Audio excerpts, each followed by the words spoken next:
Silakan duduk, saudaraku yang terkasih, jemaat Tuhan. Mari kita berdoa. Surgawi, diberkatilah hambamu yang menyapa jemaatmu pada Natal PWKI di malam ini melalui kebenaran firman-Mu, kisah nyata Natal yang melawat dan menjamah manusia untuk mendapatkan keselamatan. Diberkatilah seluruh jemaat yang pada hari ini datang dengan haus dan lapar akan kebenaran firman Tuhan. Semua akan dipuaskan dan dikenyangkan, dan oleh karena pertolongan Roh Allah, maka semuanya dimampukan menjadi partner kerja Allah, pasukan akhir zaman, untuk menyatakan kuasa surga, sehingga semua mulut dan lidah akan memberi pengakuan Yesus Tuhan dan Raja. Dan setiap lutut akan bertelut menyembah Engkau Allah di atas segala Allah. Bersabdalah di tengah-tengah kami, terpuji mulia Engkau di dalam nama Yesus. Haleluya. Amin. Shalom saudaraku yang terkasih. Ya puji Tuhan, hari ini saya secara pribadi sangat bergembira, sangat berbahagia. Saya sangat sukacita. Pokoknya hari ini amazing and wonder buat saya secara pribadi. Dan saya berharap apa yang saya rasakan itu bukan hanya milik saya, tetapi milik semua kita. Terlebih wanita-wanita hebat, ya, Wonder Woman yang Tuhan sudah ciptakan segambar dan serupa dengan Allah. Amin.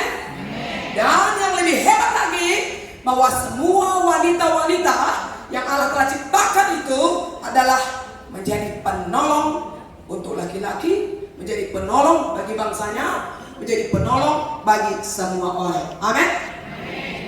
Wanita-wanita yang hebat ini ditentukan Allah untuk hadir di tengah-tengah dunia agar menjadi mata bagi orang buta. Amin. Agar menjadi kaki bagi orang yang lumpuh. Amin. Dan agar menjadi terang di tengah-tengah kegelapan dan kelamnya dunia. Masih amin?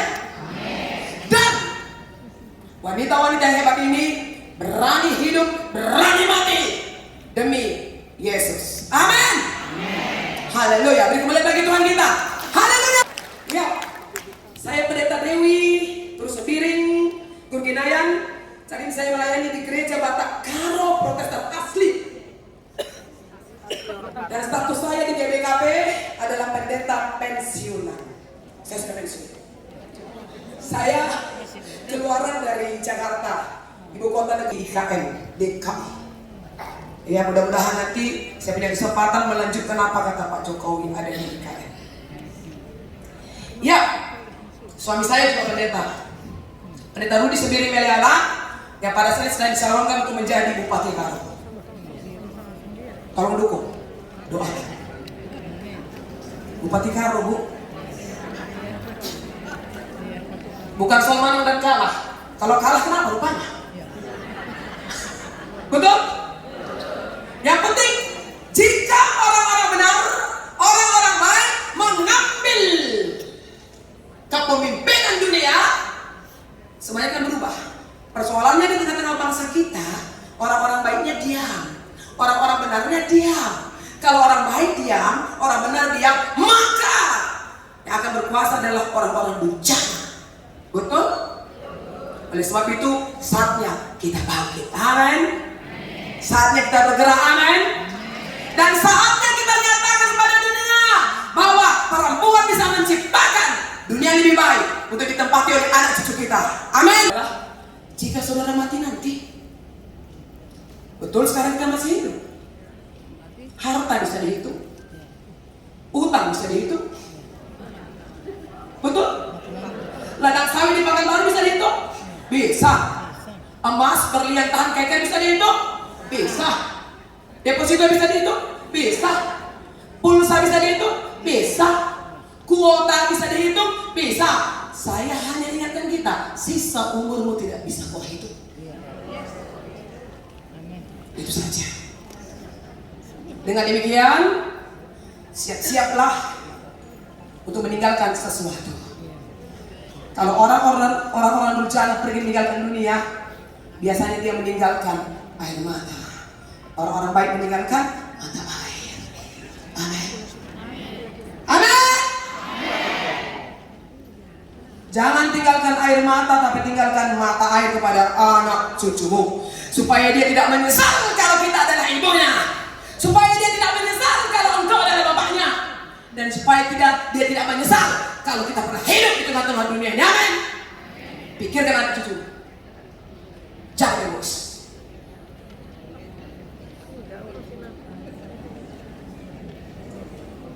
Saudara,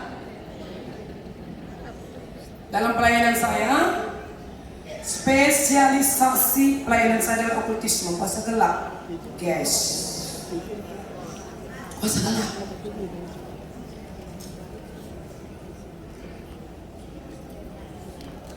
Kalau gereja tidak berbicara kebenaran, maka Lucifer akan memimpin gereja kita. Betul? Tim kami dapat julukan yang keren, The Ghost Pastor, pemburu setan. Hati-hati ya. Anda akan berhadapan dengan saya sebentar lagi. Hati-hati. Oke.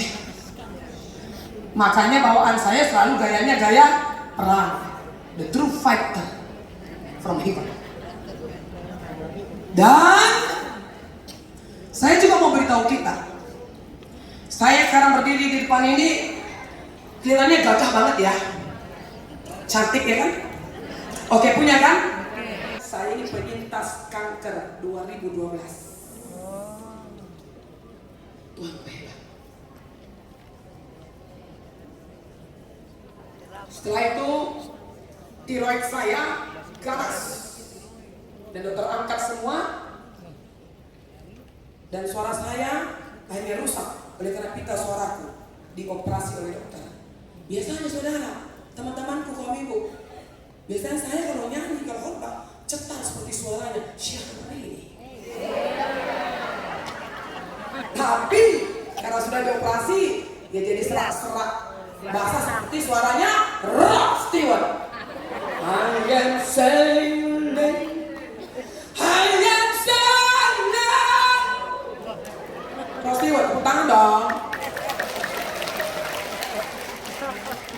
Dan setelah itu, untuk mengantisipasi kanker saya tidak metas, rahimku diangkat. Hebat Tuhan ya. Ya gak perlu di tubuh saya diangkat. Betul tidak? Ternyata saya hidup kalau hanya daging-daging, tubuh-tubuh fisik saya yang diangkat. Kenapa? Karena kuasa Roh Kudus itu. Dan hari ini kita mewujud nyatakan kemuliaan bagi Allah dan damai sejahtera di bumi. Itu diambil dari Lukas pasal 2 ayat 14. Saya baca dulu ini. Kemuliaan bagi Allah di tempat yang maha tinggi dan damai sejahtera di bumi di antara manusia yang berkenan kepadanya. Saudara yang terkasih, ayat 14 ini adalah pernyataan dari para malaikat. Malaikat adalah makhluk roh. Malaikat adalah makhluk ilahi murni, datang kepada manusia yang dicipta segambar dan serupa dengan Allah, yang sudah kehilangan kemuliaan. Betul tidak?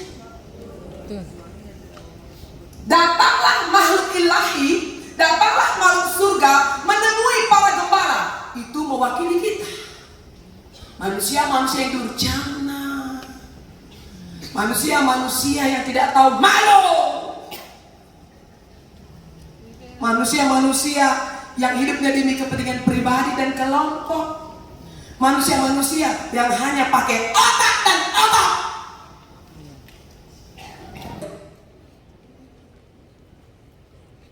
Kesanalah datang para malaikat itu menemui para gembala. Saudara, kita tahu siapa gembala?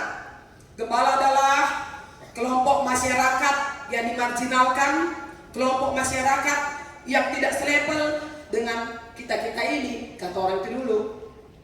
Kelompok masyarakat yang memang harus mengasingkan dirinya di tempat-tempat tersembunyi. Itulah padang rumput Efrata yang pekerjaan dan mereka hanya menggembalakan kambing domba. Dan bisa saja kambing domba itu bukan miliknya, milik orang lain. Terbayangkan bagaimana mereka, bagaimana nasibnya?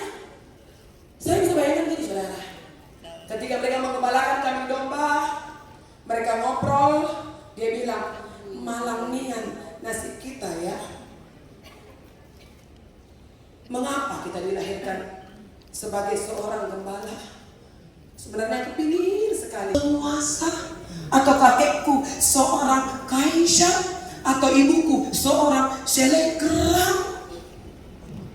Karena mak-mak sekarang kan ngeri ya di medsos, terus viral di medsos tapi nggak dapat duit. Nah, orang lain viral kan dapat duit, keren ya kan, bisa beli mobil kan. Kita viral tapi nggak dapat apa-apa, musuhnya tambah. Betul tidak? Datang ke gereja, selfie dulu sebelum selfie dengan Tuhan. Betul tidak? Oh haleluya, itulah kita. Mudah-mudahan hari ini kita diampuni Tuhan dan layak mendapatkan kisah nyata Natal seperti yang disampaikan para malaikat kepada para gembala itu. Saudara gitu gak sih? Para gembala yang tidak punya kelas dalam kehidupan masyarakat, miskin, dan jangan-jangan mereka gak ada di kakak kali.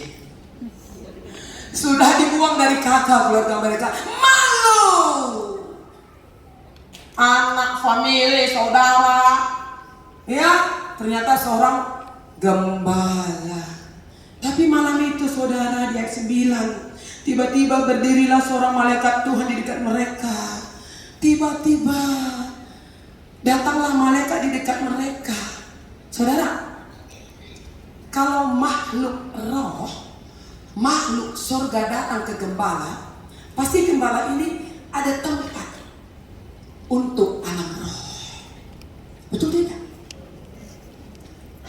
Betul status mereka adalah seorang gembala, kelompok masyarakat yang tidak diperhitungkan, tapi bisa jadi di hati mereka berkata, pada suatu hari nanti Allah akan bekerja, pada suatu hari nanti semua akan menjadi nyata, pada suatu hari nanti hidup kita akan diangkat, hidup kita akan ditolong, hidup kita akan menjadi lebih baik dari hari ini. Pasti itu doanya, tidak mungkin tidak. Orang miskin pasti pengen jadi orang kaya, betul tidak?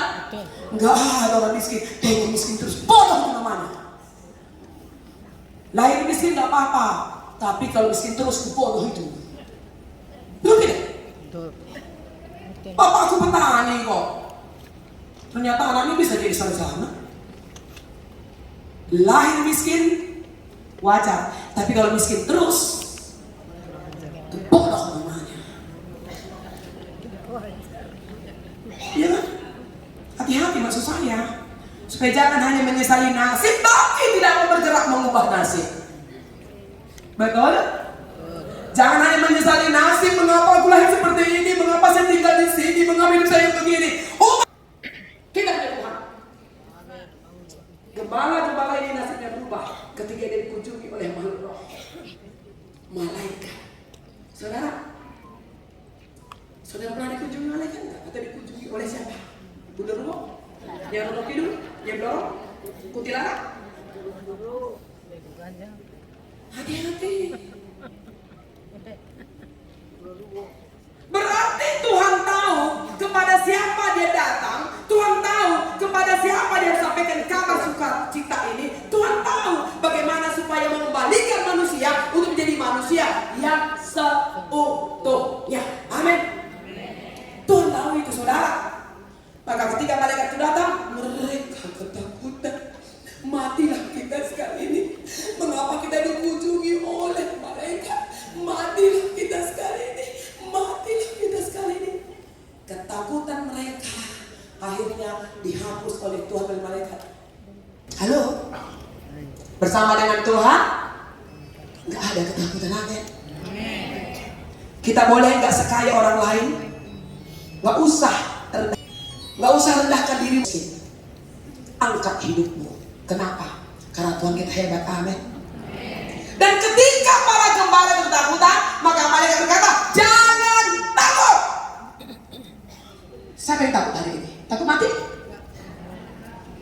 Takut mati? Jangan bilang tidur, udah jelas kemana kalau mati. Jangan bilang tidak kalau anak masih jadi rentenir. Iya, tobat dulu Bu. Kalau masih suka judi Bu, tobat dulu. Kalau masih suka curi uang lain, tobat dulu. Kalau masih suka menggoda suami orang lain, tobat. Yang jelas dong. Iya, judi,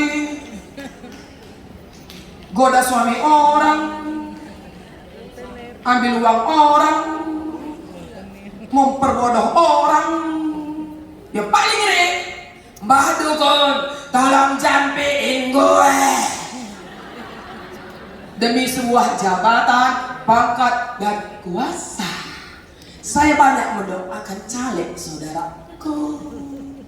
Ketika ada Pilkades 2000 tahun lalu ya, Pilkades, banyak datang ke kami untuk berdoa. Karena rupanya ngeri, namanya cuma jadi kepala desa, pun kok main dukun ya. Kepala desa berapa lah gajinya ya kan? Anggota dewan kan lumayan kali, anggota dewan banyak kali main dukun. Oh my God! Pantas suara kita gak diwakili oleh dia. Main dukun! Mana bisa dia wakili suara kebenaran? Kalau itu jabatan ini,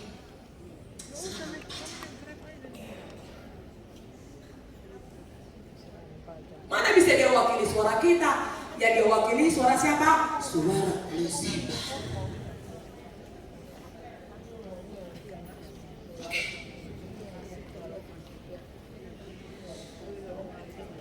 Ketika malaikat berkata jangan takut kepada para gembala itu, ada alasannya. Hari ini telah lahir bagimu juru selamat. Itu alasannya. Bukan malaikat bilang, hei para malaikat tenang, engkau gak akan lagi jadi gembala, engkau akan jadi wakil kaisar. Gak takut, tenang, engkau akan diangkat dan tinggal di rumah orang kaya. Enggak saudara, dia tetap seorang gembala. Dia mungkin tetap jadi orang miskin, tapi dia sudah terima Yesus. Hari ini telah lahir bagimu Yesus juru selamat. Dan itu terbukti, lihatnya di Betlehem kota Daud. Di sana dia tidur dengan tenang di palungan, dengan dibalut oleh lampin, didampingi oleh ayah dan ibu yang cukup sederhana. Betul? Rupanya yang membuat kemuliaan dan damai sejahtera jadi adalah ketika setiap kita menerima Yesus yang lahir itu. Amin. Ketika setiap kita berkata, Engkaulah Tuhanku, Engkaulah Rajaku, maka terjadilah kemuliaan sejahtera. Maka yang namanya hak asasi, kesetaraan, ya kan? Harkat martabat, Indonesia yang maju, Indonesia yang tenang, Indonesia yang bisa menerima perbedaan yang ada, Indonesia yang sungguh-sungguh adalah Indonesia yang utuh. Gampangnya itu, apa sulitnya?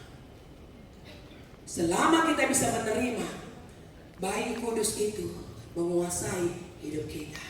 Amin. Hanya itu kok, bukan soal uang sekarang ini. Beberapa cara yang kami doakan, kalau gak punya uang 2M gak akan menang katanya.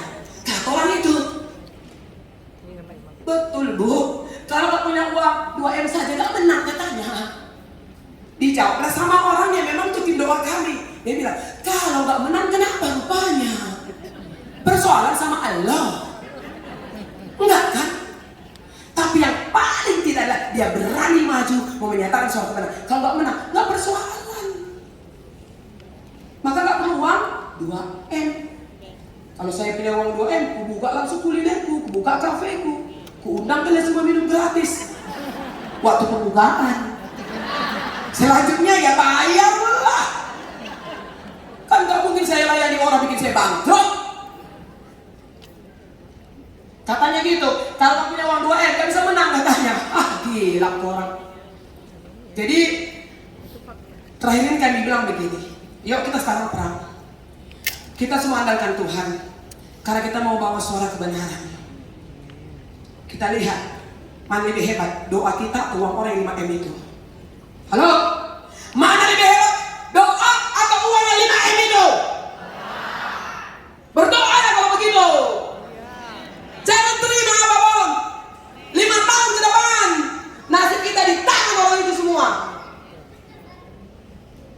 Masa perkara 200.000, perkara baju 5 warna, semua baju dia terima. Gak usah lagi itu, tentukan saja pilihan. Kalau merah, merah, kalau kuning, kuning, kalau hijau, hijau, kalau biru, biru. Jangan semua diterima, satu aja. Tentukan pilihan dari sekarang. Karena jari-jari ini menentukan nasibmu 5 tahun ke depan dan nasib anak cucu. Harus. Kalau kita terima duit juga, ngapain kita ini? Bubarkan saja udah. Bubarkan saja. Kalau ternyata kita tidak mampu membawa suara kebenaran, kemuliaan dan damai sejahtera itu adalah ketika kita terima Yesus yang lahir itu. Amin. Mari saudara, open the portal. Buka portal-portal hidup kita. Buka portal di gereja. Karena Yesus datang untuk orang-orang yang terhina. Dan dia berkata, yang paling hina ini, itulah yang kau lakukan kepadaku, katanya. Saudara, saya senang melihat kita malam ini. Saya suka seragamnya oke. Tapi saya hanya mau sedikit cek and recheck ya, supaya tidak salah deh gitu. Hari ini atau besok. Coba direfleksikan. Ketika Natal tiba, saya tanggal 1 udah Natal loh. Ketika Natal tiba, siapa yang paling senang sebenarnya? Kita atau tukang salon? Kita atau tukang jahit? Kita atau tukang catering? Hati-hati. Hati-hati. Siapa yang senang? Tukang salon. Nyalon 50, 100, kolektif 5.000.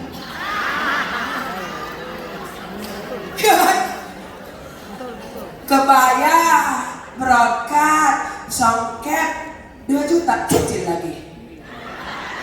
Kolektif 10.000. Itu pun pinjam ke sebelah dulu dah. Dah mau pesan semua ini dah, pinjam dah. Habis lah kita. Oke. Jadi saudara yang terkasih, selamat Natal buat kita.